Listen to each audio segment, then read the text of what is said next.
Praise the lord. యేసుక్రీస్తు నామములో మీ వందనాలు తెలియజేస్తా ఉన్నా. ఈ యొక్క ప్రతిదినము ప్రభుతో ఈ చిన్న కార్యక్రమాన్ని ప్రార్థన చేసుకుని ప్రారంభించుకుందాం. పరిశుద్ధుడా, మీ వందనాలు నాయన.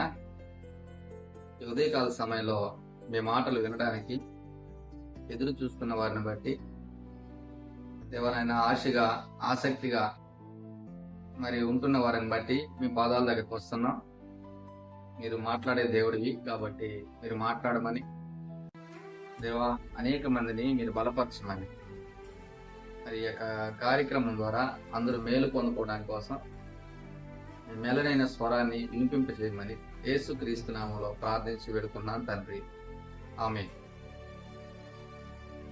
ఈ ఉదయకాల సమయంలో యేసుక్రీస్తు ప్రభువు సర్వ మానవాళికి ఇచ్చిన ఒక పిలుపు మనం వినబోతా ఉంటా ఉన్నాం. ఏంటి ఆ పిలుపు అంటే, ప్రయాసపడి భారం మోసుకుని పోచున్న సమస్త జనులారా, నా యొద్దకు రండి, నేను మీకు విశ్రాంతిని అనుగ్రహిస్తాను. నేను మీకు విశ్రాంతిని ఇస్తాను. సో దేవుడు ఎలాంటి వారిని పిలిచిన వాడిగా ఉంటా ఉన్నాడంటే, అప్పటికే భయంకరమైన భారాలను మోస్తుంటున్నవారు, ప్రయాసపడుతుంటున్నవారు, వారి యొక్క జీవితాలలో నెమ్మది లేకుండా, వారి యొక్క జీవితాలలో సమాధానం లేకుండా, సంతోషం లేకుండా, విసిగి వేసారిపోతూ, మరి నలిగిపోతూ, కృంగిపోతూ, కుమిలిపోతూ ఉంటున్న అనేక మంది జనాంగాన్ని ఆయన చూచి పిలిచిన వాడిగా ఉంటా ఉన్నాడు. నా యొద్దకు రండి, నేను మీకు విశ్రాంతినిస్తాను, నెమ్మదినిస్తాను, సంతోషాన్ని ఇస్తాను, సమాధానాన్ని ఇస్తాను. అయితే చాలా మంది యేసుక్రీస్తు ప్రభువు అనుగ్రహించిన ఆ యొక్క పిలుపుకి మరి లోబడిన వారు, ఆ పిలుపుకి విధేయత చూపించిన వారి యొక్క జీవితాలు చాలా భయంకరమైన పరిస్థితుల్లో ఉంటా ఉన్నాయి. చాలా మంది జీవితాలలో నెమ్మది లేకుండా ఉంటా ఉన్నాయి. ఆ పిలుపు విని, ఆ పిలుపుకి అనుగుణంగా విధేయత చూపించి నడుచుకుంటున్న వారి యొక్క జీవితాలు ఎంతో నెమ్మదితో, సమాధానంతో ఉంటే, దేవుని పిలుపుకి అవిధేయత చూపించి దూరంగా ఉంటున్న వారి యొక్క జీవితాలు నెమ్మది లేని జీవితాలుగా ఉంటా ఉన్నాయి. అనేక మంది కుటుంబాలు, అనేక మంది యొక్క వ్యక్తిగత జీవితాలలో సంతోషం అన్నది కనబడడం లేదు. అరే, ఈయన సమాధానకర్త అయిన దేవుడే, ఈయన సంతోషాన్ని ఇస్తానంటున్నాడే, మన భారములన్నింటినీ కూడా తొలగిస్తానంటున్నాడే, కాబట్టి ఒకసారి మనం ఆయనను ఆశ్రయిద్దాము, ఒకసారి ఆయన దగ్గరకు మనం చేరుకుందాము అని ఏమాత్రము ఆలోచన చేయకుండా ఉంటున్న ప్రజలు ఇంకా నెమ్మది లేని జీవితాలను జీవిస్తున్న వారుగానే ఉంటా ఉన్నారు. ఈ ఉదయకాల సమయంలో ఒకవేళ నీ హృదయంలో కూడా నెమ్మది లేకుండా, నీ జీవితంలో కూడా నెమ్మది లేకుండా, సంతోషము, సమాధానం అన్నది లేకుండా ఉన్నట్లయితే యేసుక్రీస్తు ప్రభువారిని ఆశ్రయించమని వేడుకుంటా ఉన్నా. ఆయనను ఆశ్రయిస్తే దేవుడు నెమ్మదిని కలుగజేసే దేవుడిగా ఉంటా ఉన్నాడు.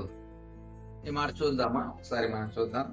2వ దినవృత్తాంతములు 14వ అధ్యాయం 7వ వచనములో ఈ మాట రాయబడతా ఉంది. అతడు యూదా వారికి ఇలాగూ ప్రకటన చేసెను, మన దేవుడైన యెహోవాను మనము ఆశ్రయించితిమి, ఆశ్రయించినందున ఆయన మన చుట్టూను నెమ్మది కలుగజేసి ఉన్నాడు. ఈ వచనం పెద్దది, అయితే ఇక్కడి వరకు మనం తీసుకుందాం. మన దేవుడైన యెహోవాను మనం ఆశ్రయించాం కాబట్టి ఆయన మన చుట్టూ నెమ్మదిని కలుగజేసిన వాడిగా ఉంటా ఉన్నాడు. నెమ్మదిని కలుగజేశాడు. నెమ్మది లేని బ్రతుకులు, నెమ్మది లేని జీవితాలు, నెమ్మది లేని కుటుంబాలు కోకొల్లలుగా ఉంటా ఉన్నాయి ఈ రోజుల్లో. ఏ ఇతర వ్యక్తులను మనం గమనించినా నెమ్మది ఉండట్లేదు.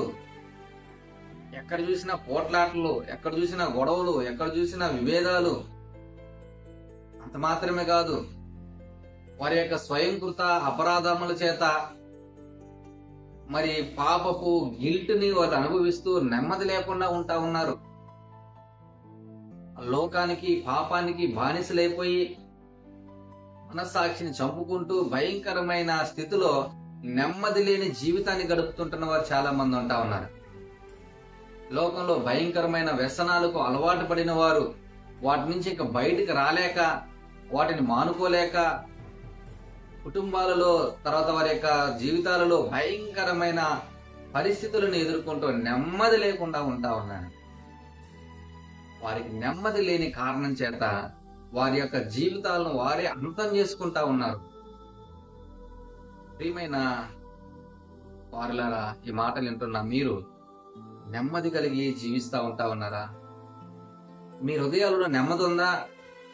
మీ కుటుంబంలో నెమ్మది ఉందా? సంతోషం ఉందా? సమాధానం ఉందా? ఒకవేళ లేని పరిస్థితుల్లో నువ్వు ఉన్నట్లయితే ఇదిగో ఈ ఉదయకాల సమయంలోనే ఆయనను ఆశ్రయించు.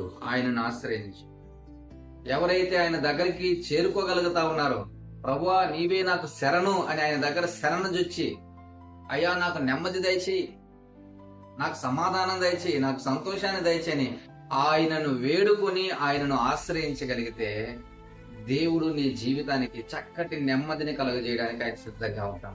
ఇప్పుడు మనం చదివాం కదా, మన దేవుడైన యెహోవాను మనం ఆశ్రయించినందున ఆయన మన చుట్టూను నెమ్మది కలుగజేసి ఉన్నాడు. ఆశ్రయించడానికి సిద్ధంగా ఉంటున్నావా? దేవాతి దేవుణ్ణి చేరుకోవడానికి సిద్ధంగా ఉంటున్నావా?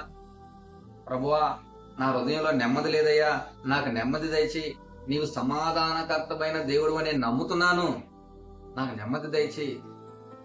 ఒక మాట అడిగి చూడు, ఆయన నీకు నెమ్మదినిస్తాడు. ఒకసారి ఆయనని ఆశ్రయించి చూడు, ఆయన నీ జీవితానికి సమాధానాన్ని ఇస్తాడు, విశ్రాంతిని ఇస్తాడు. ఒకసారి ఆయన చెంతకు వచ్చి చూడు, నీ జీవితాన్ని ఎంత ఆనందదాయకంగా ఆయన మార్చడానికి సిద్ధంగా ఉంటున్న దేవుడు నువ్వే చూడగలవు. ఎప్పుడైతే మన నెమ్మది లేని తనానికి పాపము అన్నది కారణమవుతా ఉందో, దేవుడు ఆ మూలాన్ని పెరికి అవతల పడేస్తాడు. పాపము నుండి నేను తప్పిస్తాడు. భయంకరమైన చక్కటి నెమ్మదికరమైన జీవితాన్ని నీకు అనుగ్రహిస్తాడు. సమాధానకరమైన జీవితాన్ని నీకు అనుగ్రహిస్తాడు. కాబట్టి ఈ ఉదయకాల సమయంలో ఈ మాటలు వింటున్న ప్రియమైన సహోదరుడా, సహోదరి, నెమ్మది లేని బ్రతుకు నువ్వు బ్రతుకుతూ ఉంటున్నట్లయితే, అయ్యో నా జీవితానికి సంతోషం కావాలి, సమాధానం కావాలి, నెమ్మది కావాలి అని నువ్వు కోరుకుంటున్నట్లయితే ఆయనను ఆశ్రయించు. ఆయన నీకు నెమ్మదిని కలుగజేస్తాడు. ఆయన దగ్గర ఒకసారి చిన్న ప్రార్థన చేయి, ఆయన పిలువు, ప్రభువా నా హృదయంలోకి రా, నా హృదయంలో ఉంటున్న గందరగోళాన్నంతటిని తీసివేసి నెమ్మదిని దయచేయి నాయన అని ఒకసారి అడుగు. ఆయన ఆహ్వానించి నీ హృదయంలో ఆయన నీకు నెమ్మది కలుగజేసే దేవుడిగా ఉంటాడు. కాబట్టి ఉదయకాల సమయంలో నీ హృదయాన్ని దేవుడికి ఇచ్చి సంతోషాన్ని, సమాధానాన్ని, నెమ్మదిని నీవు సొంతం చేసుకోవాల్సిందిగా ప్రభువు పేరిట మనవి చేస్తూ చిన్న ప్రార్థన చేసుకుందాం. దేవుడు సహాయం చేస్తాడు. పరిశుద్ధుడైన తండ్రి, మీకు వందనాలు నాయన. ఉదయకాల సమయంలో ఈ మాటలు విన్నవారు ఎవరైనా నెమ్మది లేని బ్రతుకులు బ్రతుకుతూ, అయ్యా నాకు నెమ్మది కావాలనే, నాకు సంతోషాన్ని కావాలైనా, నాకు సమాధానం కావాలైనా నిన్ను వేడుకుంటా ఉన్నాను. వారి యొక్క భారములను మోస్తూ ప్రయాసతో తిరుగులాడుతున్న జనాంగం ఎవరైతే నిన్ను ఆశ్రయిస్తా ఉంటా ఉన్నారో వారి పక్షాన నిలబడండి.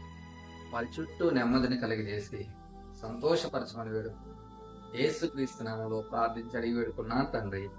ఆమేన్. God bless you.